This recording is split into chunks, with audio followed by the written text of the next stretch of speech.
This is our Dyson Ball Vacuum Cleaner. This is a really great, very well designed vacuum cleaner. It's really useful. Now, this is the storage upright position, and we've had our vacuum cleaner for 8 years now. And I noticed recently that when you put the vacuum cleaner in this, when you engage it, when you press the pedal and engage it, it's supposed to trigger the automatic brush attachment to go off, which is great for cleaning carpets and things like that. But I noticed that there came a certain point in time when you would step on the pedal to engage the carpet attachment and it would not go off, or it would go off intermittently. So here's a short video of what I mean by that.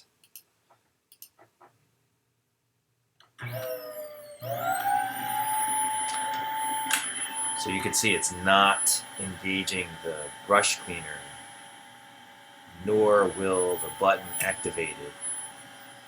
But at times, it would intermittently engage. So it was functional some of the time. So I figured there must be some type of electrical problem because the brush attachment would work at certain times. So this is the side cover, and there are 3 Torx bolts, T15 size Torx bolts. So remove those 3 Torx bolts, and then this is the wiring assembly underneath. Now what I did was I took off the cover and I turned on the vacuum cleaner and pivoted the vacuum cleaner to see if anything would happen.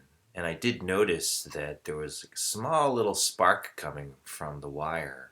And it turns out on closer look, this part of the wire had developed a crack in it.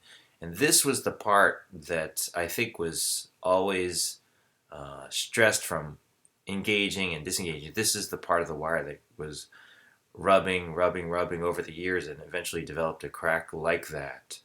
So I cut the wire in half and stripped the ends because the electrical connection is not 100% functional. That's why it functions sometimes and why it didn't function sometimes. So cut it in half, stripped the insulation off. Now this is extra wire that I had left over from when we had installed a ceiling fan. So I cut a small piece like this, and stripped the ends off like that. And then what I did was I soldered it to this is the ceiling fan wire, and I'm soldering it to one of the ends of the vacuum cleaner wire, and this is the other end. So I'm going to take this end and solder it to this end. So this is what the solder ended up looking like. I wanted a really nice solid connection. I suppose you could twist it together and tape it with electrical tape, but I did not want it to work its way loose over time, so I decided to solder it to make it very permanent. And then I wrapped it with electrical tape.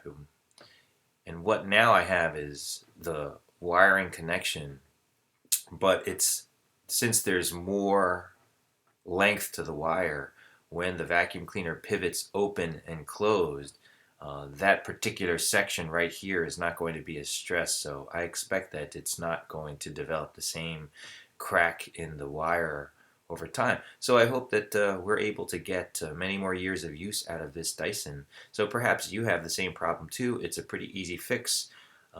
You should keep your Dyson, and if it has the same problem that mine did, then perhaps you could do the same thing, and it'll save you quite a lot of money instead of getting a new one. So good luck with everything, and we'll see how it goes.